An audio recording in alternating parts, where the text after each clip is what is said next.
아멘. 저 아름답고 놀라운 일이 가득하니 또 주의 조화 그 힘찬 명령에 더 잡히노니 저 푸른 바다는 어쩌라기라. 아멘. 하나님 말씀 창세기 2장입니다. 창세기 2장 16절 17절 한절합니다. 다 같이 합니다. 합독합니다. 여호와 하나님이 그 사람에게 명하여 가라사대 동산 각종 나무의 실과는 내가 임의로 먹되 선악을 알게 한 나무의 실과는 먹지 말라. 내가 먹는 날에는 정령 죽으리라 하시니라. 아멘. 기도드립니다. 할렐루야. 복된 시간 허락해 주신 것 감사합니다. 주의 영광 돌리며 모든 인간들이 예수 그리스도 이름으로 하나님 앞에 무릎 꿇는 거룩한 시간으로 되어지도록 그날을 준비한 데 이 거룩한 자료들이 되도록 복 내려 주시옵소서. 감사하고 예수님의 이름으로 기도드립니다. 아멘. 창세기 2장 16절 17절의 말씀을 가지고 현재적인 인간, 창세기에 있는 2장 16절 17절 에덴 동산에서 있었던 아담의 모습에서 현재적인 인간의 형태로 이걸 우리가 연결할 수 있는, 우리가 지금 고리를 보는 거예요. 그래서 어떻게 해서 아담이 오늘의 우리가 되어지느냐. 그 가능성은 완전한 지혜라고 하는, 완전한 지혜의 사람, 완전한 지혜의 사람이 아담이 에덴 동산에서 하나님 앞에 서 있었다면 바로 오늘 우리가, 하나님은 변함없는데 하나님은 여전히 그 때의 창세기 2장 때의 하나님이나 지금 하나님이나 변함이 없어요. 단지 내가 변한 거죠. 내가 모습이 아담에서 지금 있는 우리 각 사람으로 아담과 하와에서 우리 한 사람 한 사람이 변해 있는 거예요. 그거밖에 차이가 없는 거예요.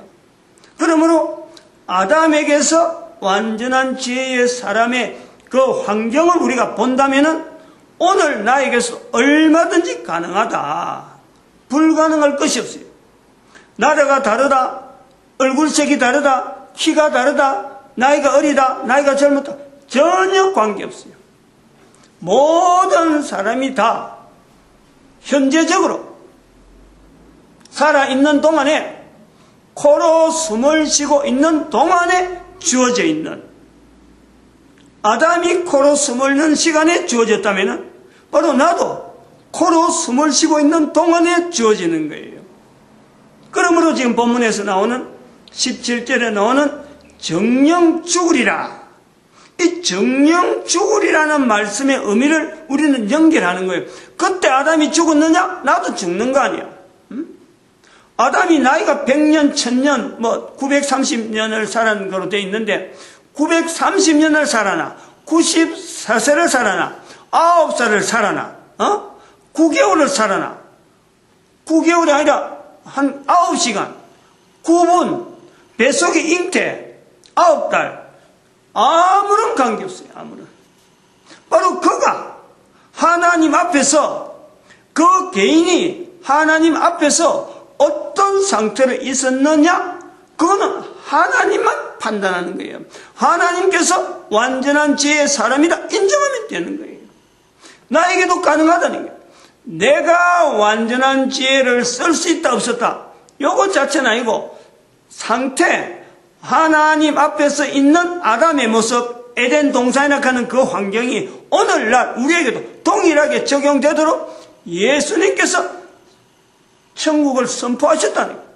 예수님에 의해서 천국이 선포되어진 지금에는 모든 사람이 살아있는 동안에 에덴 동산을 바로 인정을 하고 바로 느낄 수 있고 바로 내 거로, 내가 지금 누리는 환경으로 바로 들어올 수 있어요. 에덴 동산하고 지금 내하고 달라질 게 하나도 없어. 정령 죽으리라, 정령 죽으리라, 정령 죽으리라. 계속해서 죽어가는 인간들, 모양이 바꿔진 것 밖에는 없다는 거예요. 하나님의 섭리가 나오는 거예요. 하나님만이 할 수 있는 정령 죽으리라 하고 죽어진 아담이 오늘 나에게까지 연결되어지는 것은 사람이 어떻게 할 수가 없었어요. 하나님만이 하신 거예요. 하나님의 개입된 이 상황을 내가 지금 있는 현재에 아담이 에덴 동산에서 하나님과의 교제를 하는 그것과 같이 내가 지금 받아들이기만 하면은, 그것 자체를 내가 받아들이기만 하면은 달라질 게 하나도 없어요. 이거를 한 번 더 확인해라고. 한 번 더 아담으로부터 지금까지 왔는데 이거를 확인해라고. 모든 사람들이 알 수 있는 사건으로서 노아의 홍수 사건이 있었던 거예요.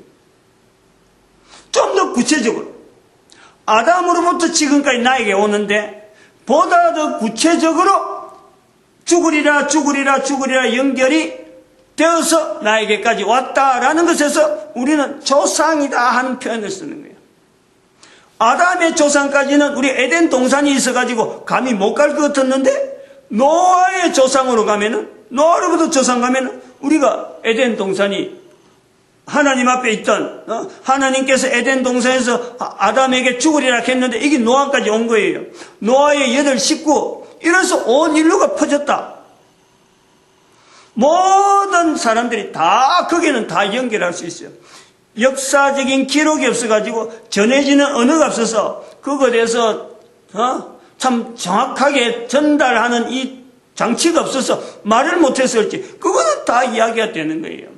이거는 구체성을 나타내기 위해서 하나님께서 아담으로부터 죽으리라 하는 그 사건 자체를 노아를 통해서 하나의 매듭으로 해서 하나의 단계를 종결을 해서 우리 인간들이 인식할 수 있도록 그걸 보여준 거예요.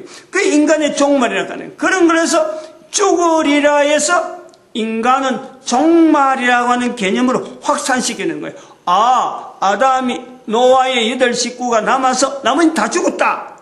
이렇게만 되어지는 건데, 다른 면에서는 분명히 그런 상황 자체는 맞지만은 또 다른 면에서는 바로 아담이 인간의 모습으로서 완전한 지혜의 모습을 보인 하나님과의 관계에서 그 모양, 그 상태를 우리에게 보여준다면은 보다 더 구체적으로 나의 것으로 만드는데 노아의 홍수 사건이 바로 우리가 표본이 된단 말이에요. 과정으로 볼 수 있다는 거예요.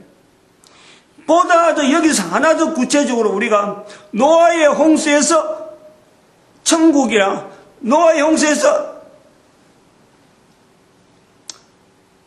에덴 동산이 완전히 매몰돼 버리고 더 이상 에덴 동산에 대한 그 자체를 더 이상 보지 못할 때, 인간들로 하여금 에덴 동산은 없었지만은 에덴 동산에 대한 지향하는, 에덴 동산을 보여주는 하나의 형태로서 또 하나의 인류의 멸망, 예수님을 통해서 우리가 보는 거죠.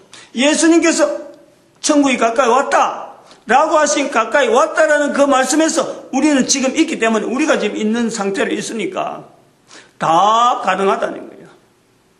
모든 사람들에게 이 종말, 인류의 종말이라고 하는 개념을 예수님 오셔서, 예수님 오신 자체가 인류의 종말이다 하는 상황을 우리가 연결해서 그걸 분명히 인식하고, 왜 인류의 종말이 와야만 되느냐?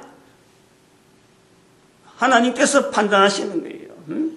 하나님께서 보시는 거예요. 노아의 종말, 노아의 시대에 왔느냐? 살아있는 사람이 거기에 대해서 평가를 할 수가 없어요. 예수님이 오신 것에 대해서 모든 인류가 종말이다, 완전히 이 멸망될 상태다, 멸망의 상태에 있다, 이것 자체를 비춰보는 거예요. 노아를 통해서.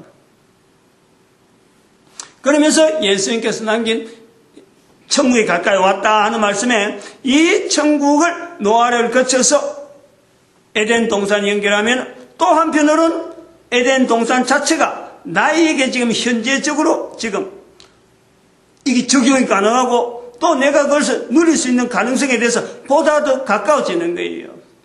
다시 말하면 현재 있는 모든 인간들은 지금부터 연대를 알 수 없는 수천 년에 걸쳐서 우리가 추정에 들어갈 수 있는 자기의 머릿속에서는 도무지 생각지를 할 수도 없는 그 연대 속으로 어떤 사건하고도 연결되지 않는 단숨에 에덴 동산으로 있는 내 모습의 예수님을 통해서 천국을 분명히 확인하고, 그러면 노아에 대해서 인류의 멸망에 물로서 멸망된 흔적은 너무나 뚜렷하니까 그걸 분명히 통해서 그 조상이라 하는 개념에 그 바로 노아로부터 내가 연결된다. 그럼 노아에게는 아담이 연결되니까 아담으로 연결하면서 내 한 사람의 존재가 바로 에덴 동산에 있는 아담의 상태로 연결되어지는, 즉 완전한 지혜의 사람의 환경, 사람이 가질 수 있는 환경에 내가 동일하다. 아담이나 나나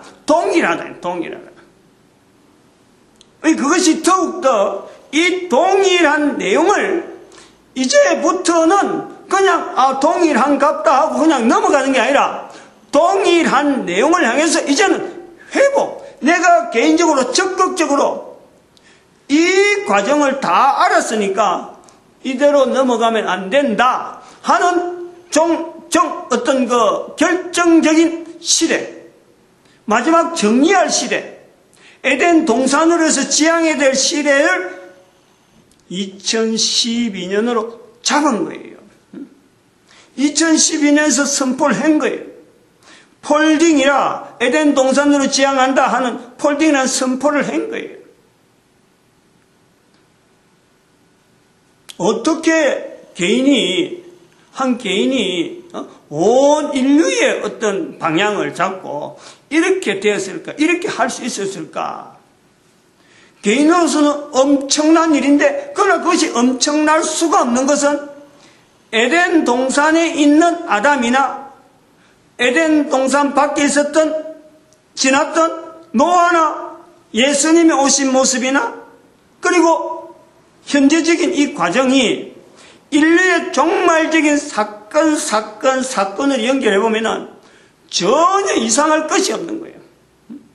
한 사람 자체가, 내 개인이 인류 전체가 걸어가는 방향에 어떻게 될 것이다. 근데 그 방향을 에덴 동산으로 향하자 하는 거나, 본문에 있는 이 말씀에서 창세기 2장 16절 17절에 있는 말씀에서 모든 인간을 대표한 한 아담에게, 한 사람에게 정령 죽으리라 말씀하신 하나님의 말씀, 죽을 것에 대해서 알지도 못하고 죽는 것이 어떤지도 못하고 죽는다는 것에 대해서 이것이 어떻게 이어질지에 대해서 전혀 알지도 못하는 아담이나, 내가 100년도 살지 못한 내가 아직 인간들이 1000년을 살 건지 2000년 살지는 알지 못하지만은, 그러나 종국적으로 모든 인간들이 예수 그리스도 이름 앞으로 예수 그리스도를 거쳐서 노아를 거쳐서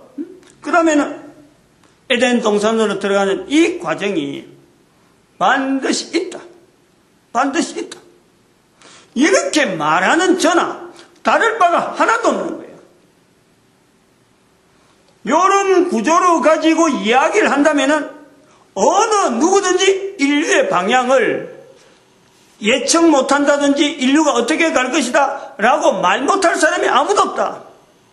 말을 하기 시작하면은, 말을 안 해서 그렇지, 말을 하기 시작하면은 인류의 걸어온 방향에 대해서 분명히 붙잡고 이 방향이 있으므로 앞으로 이 방향이 갈 거다라고 말할 수 있는 이런 어떤 구조가, 또 이런 장치가 사람들에게 익숙지 못하고 사람들이 알려지지 못하기 때문에 사람들이 지나온 흔적에 대한 어떤 선적인 위치를 연결하지 못했기 때문에 앞으로 방향을 말 못해서 그렇지, 지나온 흔적에 대해서 연결하면요, 누구든지 자기 개인으로부터 시작해서 국가 단위면 국가 단위, 안 그러면 세계 인류에 대한 단위를 말 못할 사람이 아무도 없어요.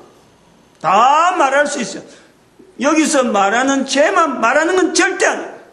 제만 말할 수 있다가 내용은 절대 아니에요.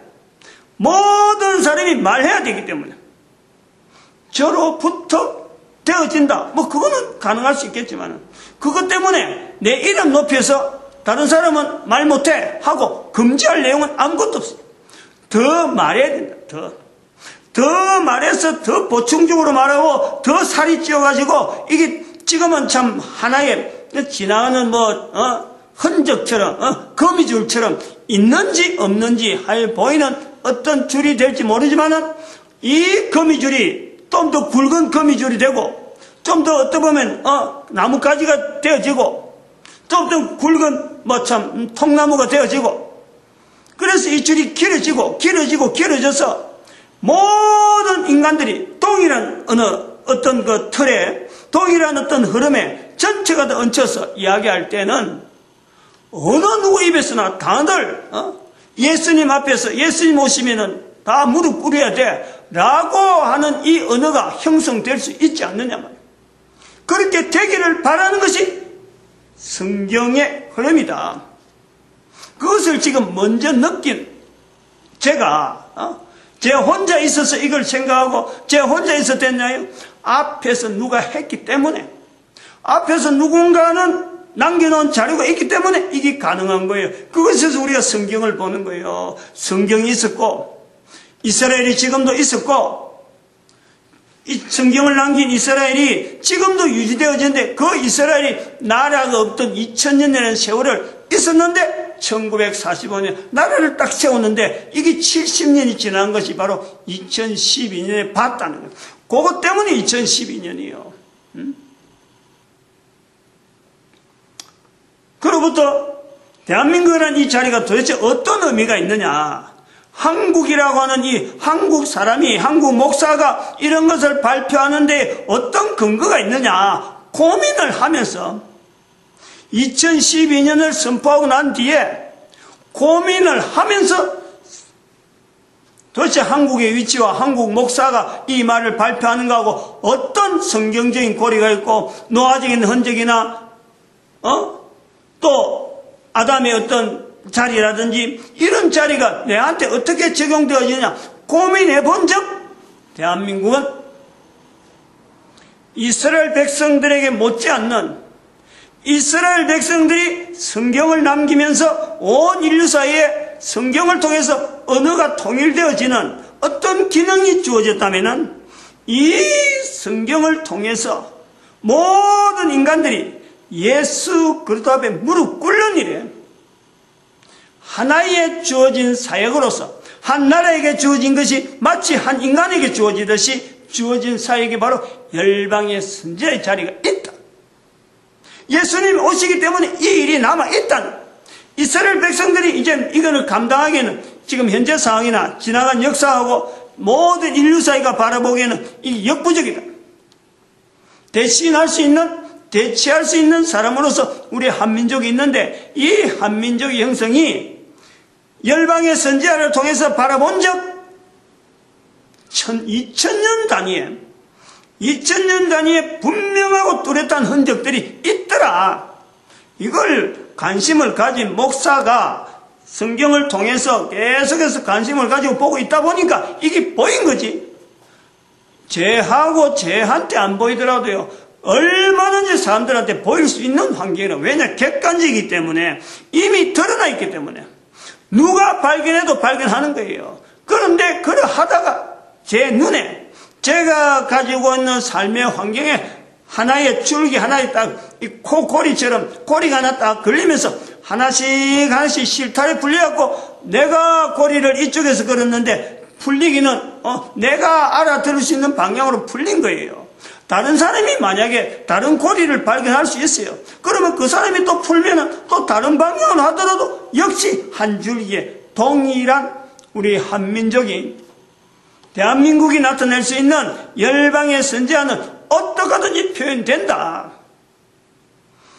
먼저 발견했기 때문에 먼저 발견한 사람으로서 입 닫으면 안 되니까 그래서 말하는 거예요. 다른 사람이 발견했으면 그 사람이 입 닫지 않고 계속 말했겠지. 그럼 나는 그 사람이 하는 걸 보고 또 공감을 해서 따라가서 하겠죠. 근데 내가 먼저 발견했으니까 내가 발견한 고리에 준한 내용만 갖고 하나하나 이야기하는 거예요. 또 다른 사람은 많은 사람들은 주어진 고리를 또 있을 거라고. 그래서 나중에 그것이 지금은 조그마한 거미지지만은 한 줄기 있는지 없는지 모르지만 이것이 좀 굵어지고 좀 더 굵어져서 인류 전체가 대한민국을 바라볼 때 열방의 선제로서 성경에 근거한 분명한 언어로서 열방의 선제로 불러줄 때가 온다. 여기에 대해서 저에게 만약 그 사실을 빼라, 도무지 그건 있을 수 없다 라고 말을 해봐야 그 사람이 손해라. 나는 그걸 뺄 재간이 없어요. 내한테 주어져 있는 이 내용에 대해서 이게 하루아침에 주어진 것도 아니고 수많은 증거들인데 그 증거 다 빼야 되는데 어느 증거 하나도 뺄 수 없는 분명한 어떤 요소들이 있어서 성립이 됐는데 그걸 빼라 할 수는 없는 거예요.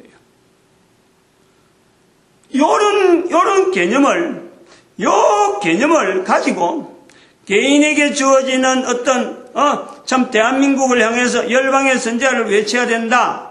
우리 민족 전체가 가지고 있는 자리가 있다. 그걸 떠서 대한민국이 열방의 선제가 엄청나게 좋은 거네 그거 한번 해보자 하면서 선포한다고 달라들 대한민국 사람이 한 명도 없다는 거예요 지금. 뭐 터무니없냐 이 소리는 하겠지. 그거 기기 좋네 그거 한번 해보자 할 사람 아무도 없어요. 성경에 있음에도 불구하고 성경에 그런 자료들이 있고 여기 지금 동영상을 남겨놨고 했지만은 아무도 없단 말이에요. 그럼에도 불구하고 먼저 발견한 사람으로서 외치는 거지. 사람들이 많이 따라올 것이다. 따라오게 되는 것이 전거다. 이건 절대 아니잖아. 따라오지 않더라도 아무도 이걸 모르더라도 자료로서 남기는 거예요. 내가 할 일은 자료로서 남기는 거예요. 지금 시대는 못 따라오더라도 언젠가는 따라올 수 있는, 언젠가는 이것을 공개적으로 누구든지 확인할 수 있는 그 재료로 남기는 일이 내한테 주어진 거예요. 그러니까 내가 뭐 사람들 알아달라고 애쓰고 어디 강의 안 불러주나 어디 와서 좀 나를 초청하나 이런 것에 대해서는 일절 내가 관심 없는 거예요. 오히려 안 불러주는 게 다행이다. 오히려 사람 없는 게 다행이다. 지금 현재 선포되어질 때 사람 없는 것이 오히려 다행이다 라고 보는 것이 제 입장이에요. 어쩔 수 없어요. 사람 사이에서 이렇게 평가받고 사람들에서 이렇게 옳다 그러다 요 인정자 요런 내용을 이미 떠난 거예요. 왜냐? 인류 전체를 대상하기 때문에 한 사람의 주장, 한 사람의 외침 갖고는 이거는요 언제든지 바위를 계란으로 바위치게 하는 것 똑같아요. 누군가가 공감, 또 한 사람 이런 한 사람들이 모여지는 이 힘이 필요한 거지. 내가 뭘 어떻게 하겠다 절대 그거는 바르지 않는 거고, 여기서 내 한 사람으로서 할 수 있는 일만 남기고 사람들이 서로 모여서 이 일이 이루어지길 바란다 하는 것이 바로 내가 현재적인 천국이에요. 내가 누리는 자세가 바로 천국이라. 내 혼자서는 못하는 거예요. 이 일이 나로 말미암아 이런 일에 종사하게 만들고 이런 걸 선포하게 만들고 여기까지 오게 하신 이 일 자체를 나는 누리지만 천국을 누리지만은 이렇게 만들어 가신 분이 바로 성령님이다. 그래서 마태복음 12장 31절 32절에 그 말씀을 붙잡는 거예요. 모든 사람들이 성령님을 인정할 때가 온다. 왜? 나와 같은 사람도 이렇게 오랜 세월에 살아있는 동안에 이만큼 이런 식으로 변화시켰기 때문에 사람을 변화시킬 수 있는 것은 사람으로는 절대로 안 된다.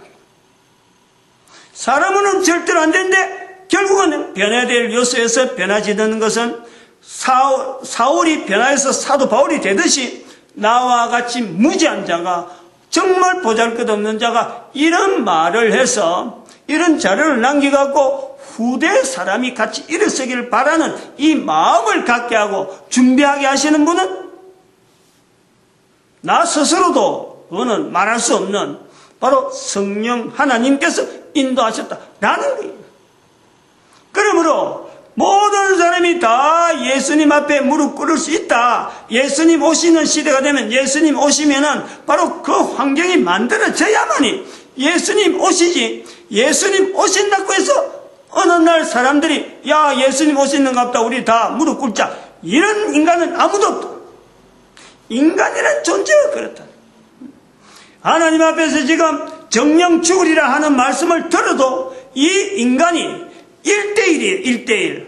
그 중간에 아무것도 없어요. 다른 거 생각할 어떤 환경이 아니야. 에덴 동산이에요. 에덴 동산. 바로 천국에 있다. 천국에 있다 하더라도, 에덴 동산에 있다 하더라도 예수님에 대해서 대항하고 선악을 알게 한 나무의 실과를 대항하는 이 자리가 바로 인간, 정령 죽으리라. 인간의 한계라니 언제든지 하나님 앞에 자기 마음만 먹으면 떠날 수 있는 그런 상황이, 그런 자세가 인간이에요. 인간. 피조물이 인간이에요. 그까지 하나님께서 다 감안하시고 만드는 거예요. 하나님 보실 때에 사람이란 것은 완전한 사람. 이 완전한 사람은 정령 죽으려는 말씀을 들어도 하나님을 떠날 수 있는 그러한 능력의 사람이란 능력이에요. 하나님만이 인간을 아는 거예요. 그러한 인간들의 있는 이 입장에서, 이 조건에서 이런 내용을, 이야기를 후대 사람들에게 남길 수 있는 사람으로 내 한 사람이 이렇게 되어진다는 건요.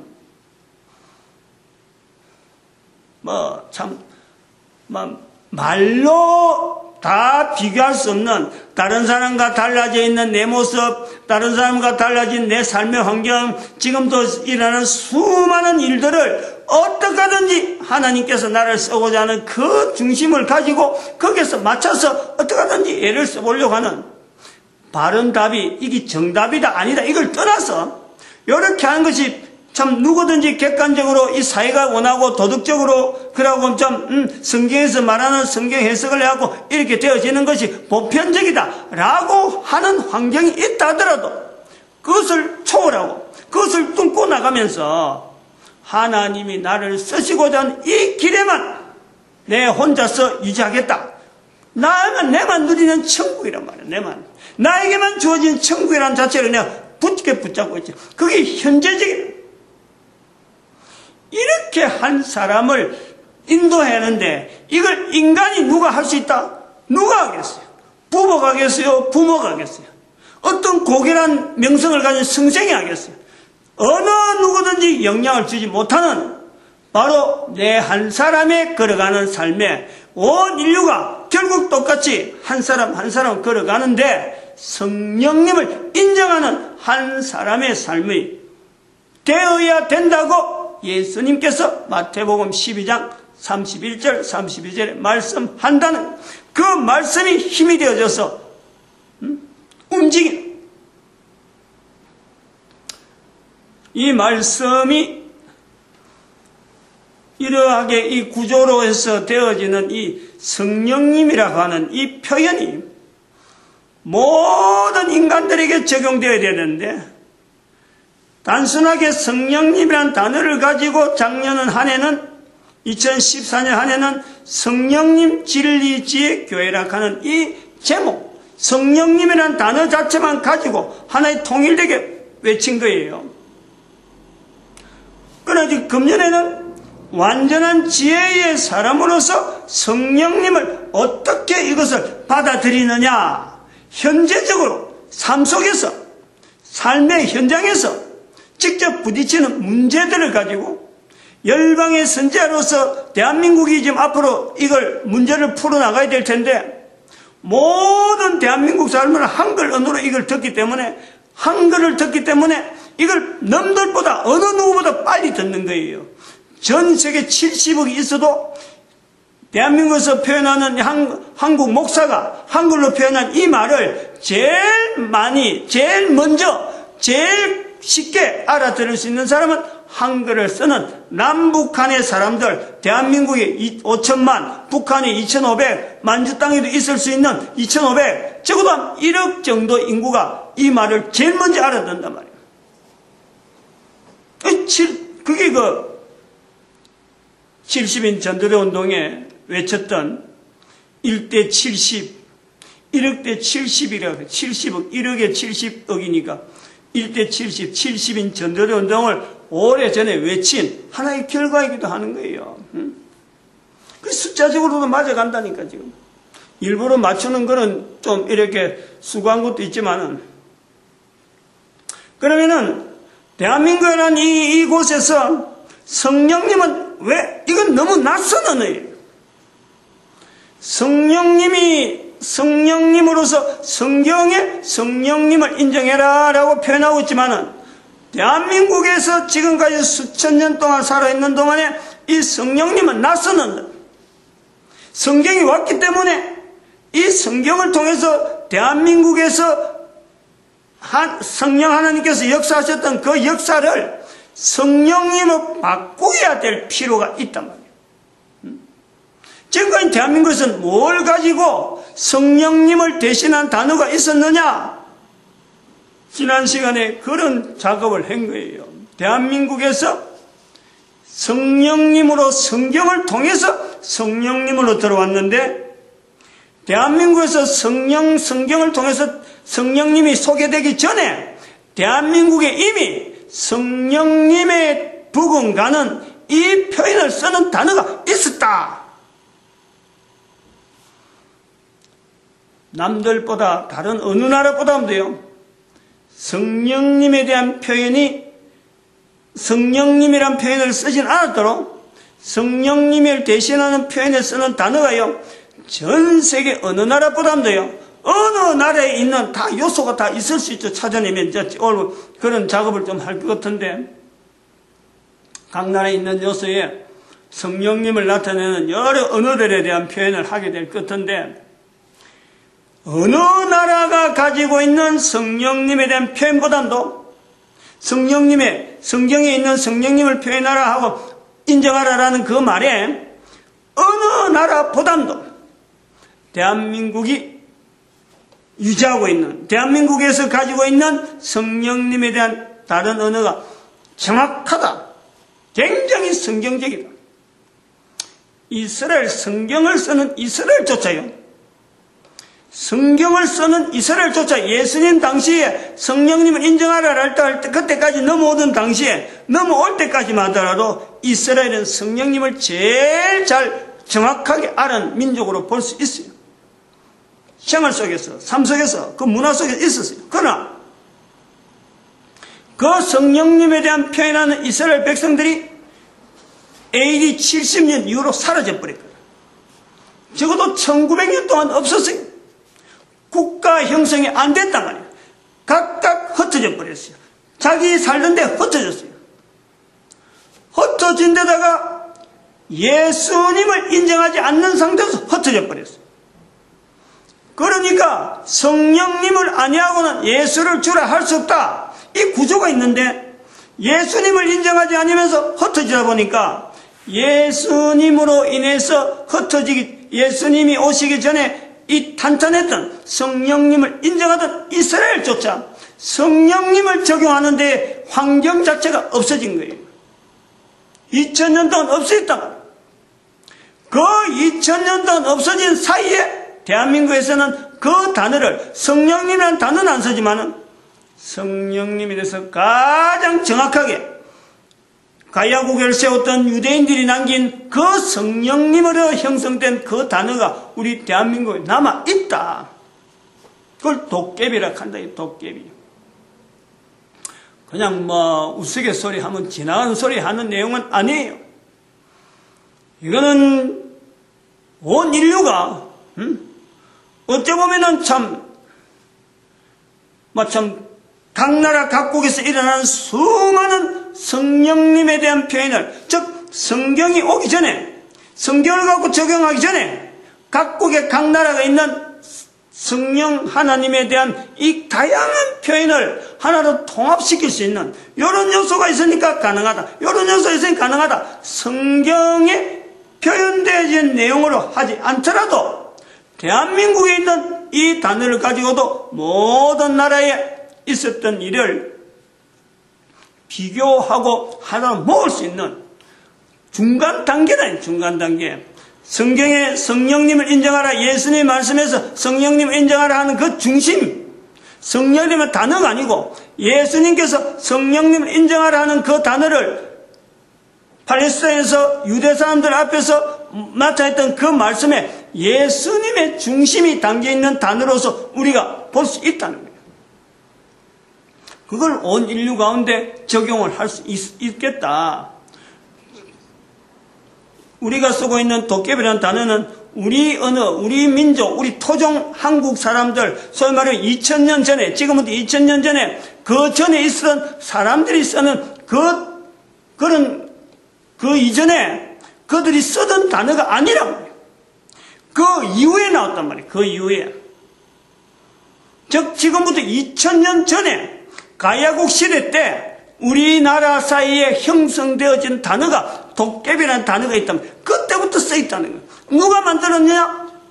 페르시아에서부터 인도로 거쳐서 중국을 거쳐왔던 이 통로, 동서교역로도 아닌 완전히 전도자의 발걸음으로서 형성되어졌던, 그래서 가야국이 형성되어진, 그때 형성되어진 단어가 도깨비라고. 정확하게 첫 번째 언어가 있어. 도깨비가 뭐가 한자로 쓴 것도 아니고 그야말로 우리 한글 언어에서 도깨비인데 이걸 갖고 한자로 표현된 거냐? 그런 게 전혀 중국의 영향이 아니라 일본의 영향이 전혀 아니에요. 대한민국의 한글로서 나타낸 소리 언어. 대단히 순수한 거예요. 예수님이 말씀하신 그 성령님을 인정하라 하는 그 단어에 굉장히 가까이 갈 수 있는 그 언어가 도깨비라는 거예요. 우리 대한민국 사람들은, 한민족은 도깨비에 대한 인식이요, 이게 낯설하지 않는다는 거예요. 왜냐하면 2000년 동안 이 언어가 형성되어 오는데, 언어를 썼는데 도깨비라 그러면은 그냥 좀 이렇게 두려움, 이게 사람은 아닌데도 친근감이 가는, 뭔가는 도와주는, 사람 사이에서 도와주는 이 형성이 어떤 그 존재가 도깨비란 말이에요. 그렇다고 해서 어떻게 그림을 그리느냐? 나쁘게 그리지도 않냐고. 늘 도깨비라는 것 자체는 자기가 실제로 나는 도깨비 봤다, 도깨비하고 어떻다, 이런 어떤 개인의 경험은 절대 이건 연결하지 아니하면서도, 그러나 도깨비에 대한 것은 기대를 하는 거예요. 또 인간을 도와주는 어떤 존재, 그 자리를 항상 가지고 있는 거예요. 요 개념이요, 전 세계 인류 가운데 이런 개념을 가지고 그 나라 국가의 역사에 그런 존재를 인식을 하는 존재가 있느냐? 그런 나라가 있느냐? 한번 찾아볼 만해요. 제가 단연하지만요, 각 나라 그걸 다 알아볼 제 역량이 안 되는데, 몇 나라 제가 여러 가지 좀 이렇게 점검을 해봐도 어떤 근거가 없어요. 접근이 없어요. 이 시간에 이제 그래서 우리 인류 사이에 이 도깨비라고 하는 성령님을 인정하는, 우리 대한민국에서 도깨비라고 하는 그러한 분위기를 줄 수 있을 정도의, 대한민국 사람은 익숙한데 성령님이라는 단어가 형성되어지면서 온 인류 사회가 성령님을 쓸 수 있도록 하나의 언어로 통일되어지는데, 우리 도깨비는 하나의 중간 과정이란 말이에요. 결국에는 우리는 성경에 있는 마태복음 12장 31절 32절에 있는 예수님의 말씀이 표현이 되어서 성령님을 인정하는, 성령님이라는 단어를 가지고 우리가 뭐예요? 왜냐? 성경에 그렇게 기록되어 있으니까. 근데 그러한 데에 도깨비라는 개념 자체가 이웃 나라가 가지고 있는 역사에서의 흔적에 도움이 될 것이다. 끌어당긴다. 당신들도 이러한 역사가 있느냐? 우리에게 도깨비 비슷하네? 그러면 성령님을 인정하자라고 하는데 도움이 될 수 있는 하나의 길잡이가 대한민국의 도깨비라는 단어란 말이에요.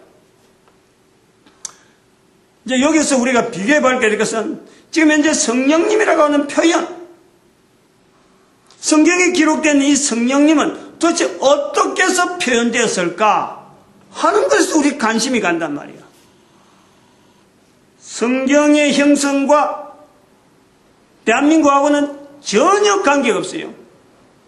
만약 대한민국에 도깨비를 있었다면 그때 성경에 연결하고 영향을 줬다면 아마 도깨비라고 표현했겠죠.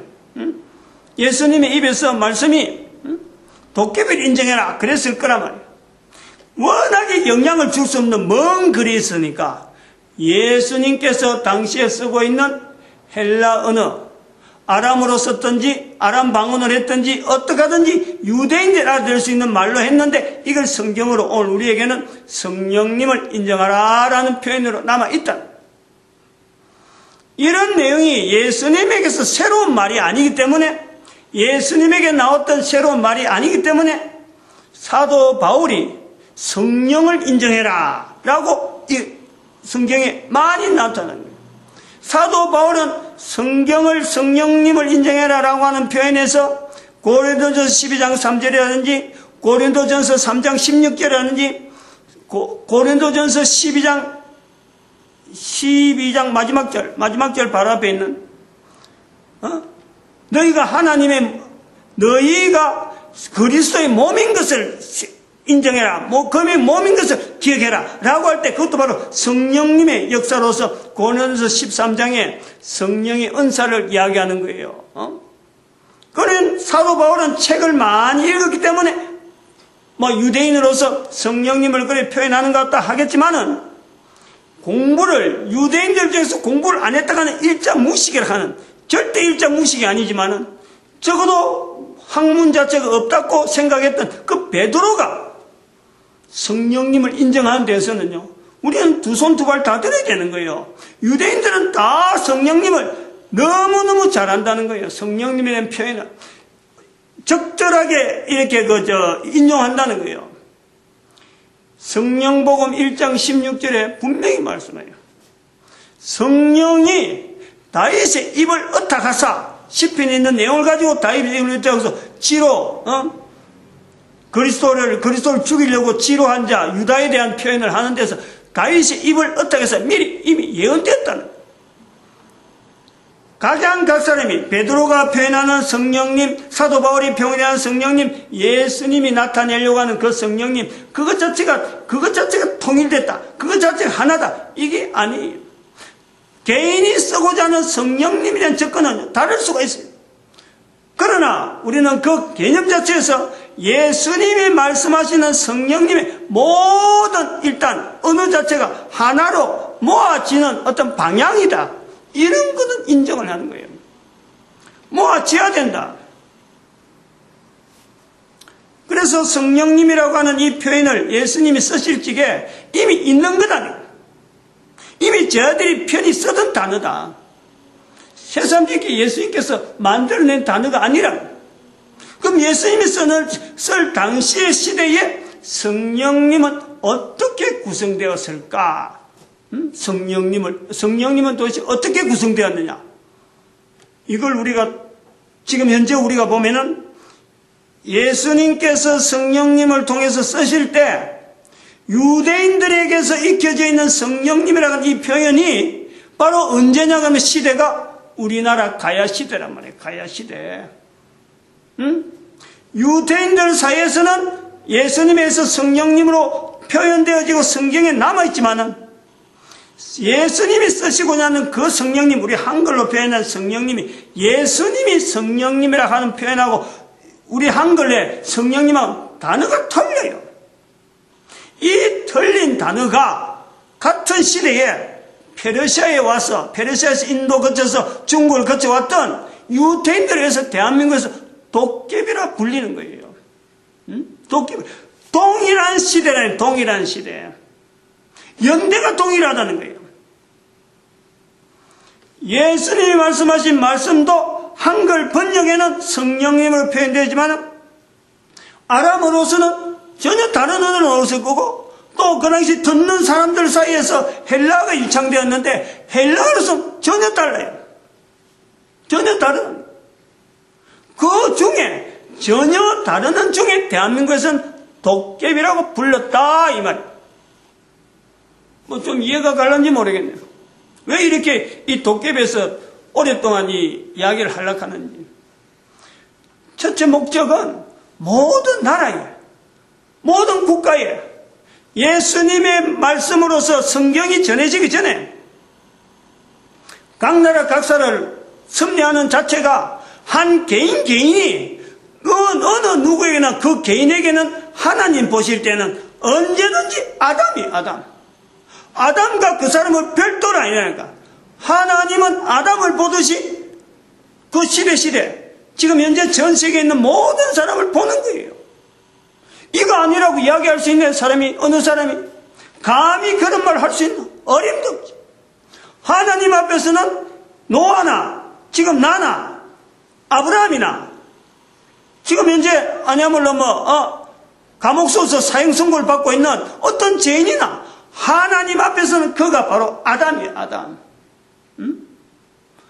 다시 말하면 그 사람이 자기가 있는 환경 속에서 하나님을 인정하고 자기가 있는 삶에서 하나님이 자기에게 주어진 어떤 사명, 자기가 있던 코로 숨을 쉬며 사는 그 삶에 대한 인식을 하면서 살면 그 자체가 천국이고, 그러므로 에덴 동산이 바로 그 자리가 누구에게나 주어진다는 거예요. 남자나 여자나 이거는 뒷전이라면 인간이에요. 인간. 남자든 여자든 인간이라는 거예요. 코로 숨을 쉬는 동안이 가능하다. 그러면은 동시대에 대한민국의 가야국이라는 것은, 가야국의 형성이라는 것은 아주 독특한 형성으로서 우리나라 역사에 남아있는 거예요. 이 가야국 시대 때에 동일한 시대에 주어지는, 그때 우리 성경에 나오는 팔레스타인에는 AD 70년 사건이 나오는 거예요. 예수님 십자가에 못 박는 사건이 바로 우리 가야국 시대 때, 가야 시대 때 예수님을 십자가에 못 박는 사건이 나오고, 그리고 AD 70년 되면 로마 군인에서 다 흩어지는 거예요. 우리는 멀리 있다 보니까 그런 내용에 대해서 역사적인 흔적이 전혀 남아있지 못하는 거예요. 그럴 때 쓰는 단어가 도깨비라는 단어가 있었다. 그 도깨비를 그림으로, 글로서는 어떻게 표현하기 힘드니까 예수님 당시에도 말로써 하는데 이스라엘 백성들은 이걸 알아듣는데, 우리나라 사람들은 이스라엘 백성들은 서로 말을 해서 서로 간에 이 통용이 되는데, 예수님 말하면 제 아들이 알아듣고 또 제 아들이 또 다른 사람 이야기할 때도 알아듣고 사도 바울도 또 편지로 쓰고 이래 되는데, 우리나라 사람들은 글자가 없는 거예요. 서로 통용될 글자가 없었어. 그래서 그림으로 그리는데 그 그림의 형상이 당대에 가장 영향을 미친 어떤 우리나라 사람을 도와주는 하나의 우리의 힘으로서, 중국의 영향에서 벗어나게 만들고 어떤 큰 힘의 어떤 근거로서 그림을 그리다 보니까 치우천왕의 그림을 많이 그렸다라는 거지. 그런 현상을 보는 거예요. 치우천왕의 이야기는 이미 2000년, 지금부터 2000년 전에, 그 2000년 전부터 치우천왕의 이야기가 나오는데, 도깨비란 단어가 이제 유태인에서 보급되니까 이 보급되는 단어를 그림으로 나타내는 시대가, 이제 나라가 좀 안정되고 좀 힘이 있고 할 때 서로 간에 소통되어지고 뭔가 큰 힘이 필요하다, 누군가가 좀 도와줄 힘이 필요하다. 어떻게 나타내느냐? 그때의 언어가, 일반인 속에 있던 도깨비라는 단어가 남아있던 것이 신라시대 때 그림으로, 치우천왕에 대한 그림으로 묘사를 한 것이다 라고 보는 거예요. 제가 보는 거예요. 역사적인 근거에 역사적인 자료가 있음에도 불구하고 그 역사적인 제도를 이렇게 병합시키는, 조합을 시켜보니까 우리 민족 사이에 있는 이 도깨비라는 단어가 같은 시대의 유대인들에서 성경과 동일한 시대 때 성령님을 인정하라 하는 그 말씀에 비추어지는 우리 민족이 가지고 있던 단어와 동일한 내용이 될 수 있다. 그러면 예수님께서 지금 앉아서 유대인들하고 지금 제자들을 앉아서 성령님 인정하라 하는 그 말씀하는 그 말씀 자체는, 예수님은 팔레스타인에 앉아 있더라도 전 인류에게 각 나라 역사 속에 있는 성령님의 역사 전체를 다 지금 예수님은 같은 하나님으로서 꿰뚫고 있는데, 그냥 시골에서 팔레스타인에서 말했다고 해서 예수님이 그 말씀에 대해서 그 말 그 한 장소에만 적용되느냐? 그게 아닌 거예요. 하나님이신데 말씀 한마디에서 모든 걸 다 만드신 하나님인데 그 말씀 입에서 나오는 말씀 자체가 팔레스타인 이야기였다서 듣는 사람에게는 적용되느냐? 그게 아닌 거예요. 동시대에 전 세계 모든 인류의 역사 속에서 역사하고 있는 성령님이 역사에 대한 것을 모든 인류가 인정하라. 그렇게 보아야 된다. 이러한 구조에서 우리 대한민국의 도깨비라는 사용 자체에서 하나의 도구로서 예화가 되어지고 징검다리 역할을 하는데 하나의 어떤 요소가 된다. 그 개념을 이야기하려는 거예요. 조금 더 나가서 오늘 사실 이걸 하려고 준비는 많이 했는데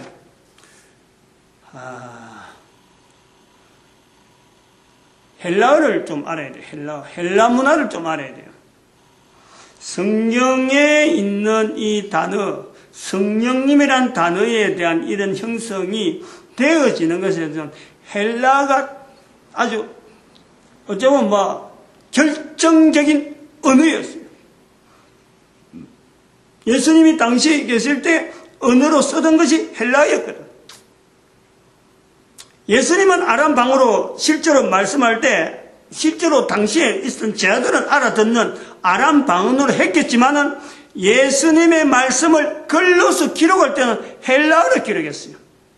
그러므로 예수님이 말씀하신 그 말씀 자체에 대한 내용의 의미를 어떤 헬라어가 쓸 수 있느냐 해서 기록하는 자가 거기서 노력을 하는 거예요. 고민을 한 거란 말이에요. 그 내용이 헬라어로 기록한 내용이 오늘날 성경으로 성령님이라고 표현하는데 홀리 스피리처 이렇게 표현하는 거예요. 홀리 스피리처 영어로 표현되어진 그 내용이 오늘날 우리가 성령님이라고 이제 통일을 시키는 거예요. 한글 언어에서 다른 여러 가지 언어들이 여러 가지 표현들이 많이 있는데 여러 가지 언어들 비슷한 언어들이 나오면 그걸 고마 성령님으로 전부 다 통일시키는 거예요. 그래서 성경에 표현되는 한글의 성령님이라는 내용이 홀리 스피리처 하나만 갖고 성경이 성령님으로 된 건 아니다. 이것도 알아요. 홀리 스피리처 이 하나만 갖고 우리가 접근해 보면은 헬라어에서 대단히 또 여러 가지 요소들을 우리가 보는 거예요. 이거 기록이 안 되는데. 홀리라는 말은 하기우스, 홀리, 거룩한. 그 거룩한도 헬라어로 여러 가지 있지만 하기우스라는 이런 뜻이 있어요. 하기우스. 헬라어로 그렇다니까. 그리고 영이라 하는 말이 있고 혼이라는 말이 있어요. 영혼이라고 하죠. 우리는. 영혼이라고 하는데 사람에게 들어있는 눈에 보이지 않는 이런 걸 이야기할 때는 혼이라 그래요. 혼. 푸시케. 헬라어라는 거예요. 그런데 사람의 혼이 아닌 보다 더 거룩한, 즉 사람과 관계되어지는 개념에서의 또 다른 눈에 안 보이면서 관계되어지는 어떤 그 개념, 사람의 혼과 연결되어지는 관계성이 있는 개념에서 인격자, 이렇게 부를 적에 어떤 좀 분명한 실존, 존재, 이걸 부를 때는요, 그거는 영이라 부르는 거예요, 영이라. 푸뉴마라 부르는 거예요, 푸뉴마.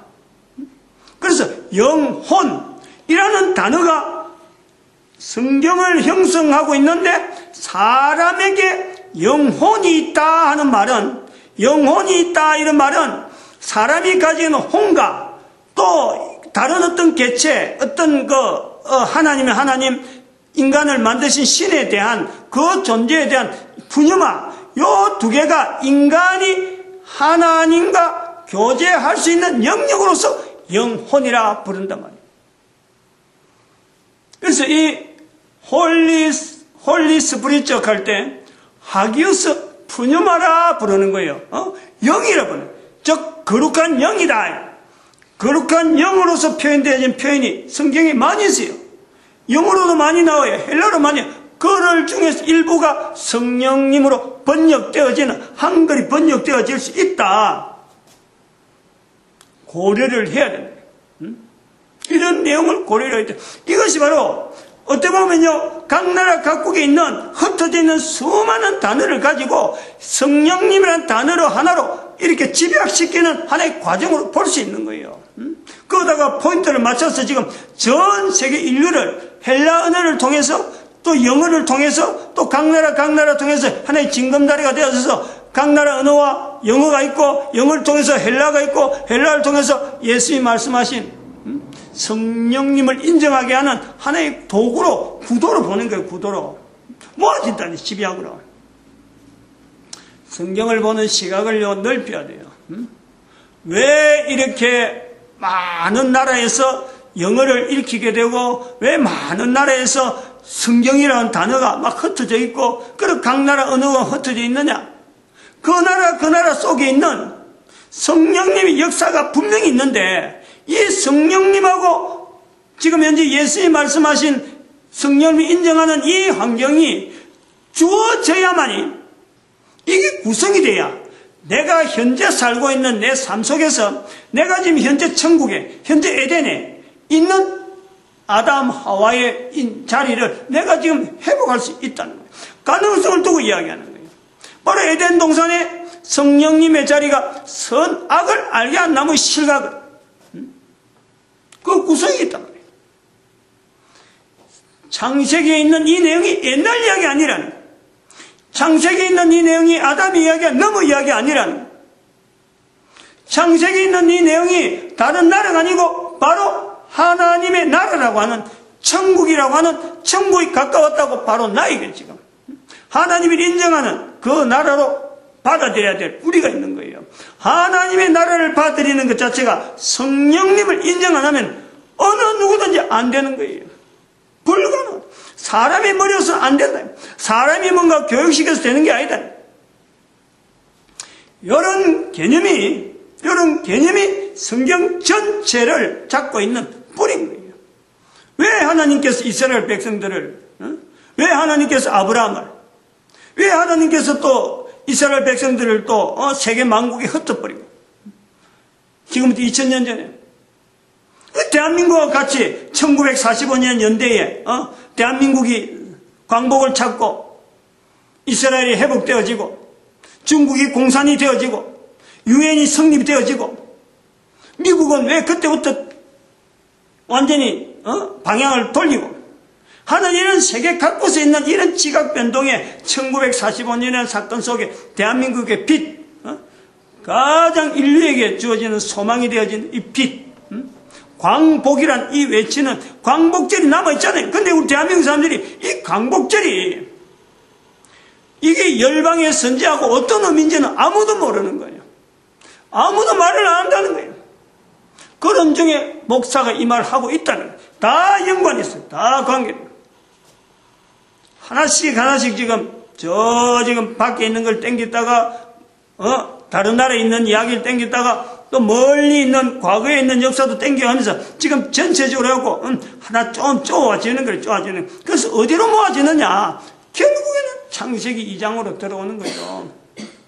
하나님 앞에 있는 에덴, 하나님 앞에 있는 아담, 동일한 바로 내 모습, 현재적으로 지금 살아가는데 그것 자체가 제한이다. 항상 제한. 정령 죽으리라. 코로 숨을 쉬는 동안만 가는 거예요. 이것 자체가. 그렇게 절박한데 이 절박한 것을 체계적으로 조금씩 이렇게 이야기를 해서 소통할 수 있는 장치로 지금 이런 자료를 남긴다. 헬라 문화를 좀 알아야 되는데 여기 들어가려고 하면 하나 예화를 하나 하고 들어가기 때문에 시간이 걸리기는 거예요. 그건 지금 뭐 60분이 돼 가니까 더 못 나오지 머뭇머뭇 하는 거예요.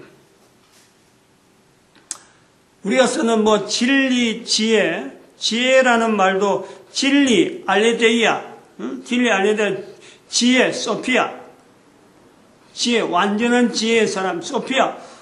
그 콘스탄티노플에 있는 전 세계에서 성당 중에서 제일 큰 성당으로 천주교 성당으로 알려져 있잖아요. 그 소피아 성당, 지혜라는 거예요. 지혜. 추구한 거예요. 사람들이 표현 안 하더라도 우리는 이랬다라고 막 전 세계적으로 이걸 알리려고 이렇게 안 하더라도 완전한 지혜의 사람으로 지향하고자 하는 이런 요소가 다 있는 거예요. 진리라는 것도 알레데이아 이런 말을 썼기 때문에 우리는 진리라는 말을 쓰는 거예요. 소피아라는 단어가 지혜라는 말로서 소피아 성당, 개인의 인간의 어떤 소망, 인간의 어떤 열망, 그거 전체가 어디로 지향하느냐? 창세기 2장 16절에 있는 완전한 지혜의 사람으로 지향하는 그 사람 자체가 완전한 지혜라고 할 수 있는 것은 하나님께서 보실 때 완전한 지혜인데 어떤 상태냐? 자기가 정령 죽는 것 자체를 모르는 거예요. 아이가 출산되어지는 것에서 자기가 계속 연결되어 이것도 모르는 거예요. 제한된 모르는 것이 있는 완전한 지혜의 사람이라 이걸 우리가 인식을 해야 돼요. 오늘 내가 뭔가 다 완전히 끝난다는 게 아니고 나의 후손들이 연결되어지는 나라는 내가 죽을 수 있는 나라는 그 속에서 내가 주어지는 환경 속에서 하나님과 관계에서 어떤 일을 지향해야 되느냐 그것이 바로 내한테 주어지는 삶인 거예요. 요거를 깨달아서 적극적으로 활동하는 것 자체가 완전한 지혜의 사람으로 우리가 일반화시키는데 이것 자체 이에 대한 가치를 가장 귀한 가치로 모든 사람들이 모든 나라가 이걸 지향하게 만드는 데에 2015년에 이 제목을 지어지는 어떤 이유가 있지 않느냐 이래 봅니다. 오늘 여기까지 하겠습니다. 마칩니다. 기도드립니다. 할렐루야.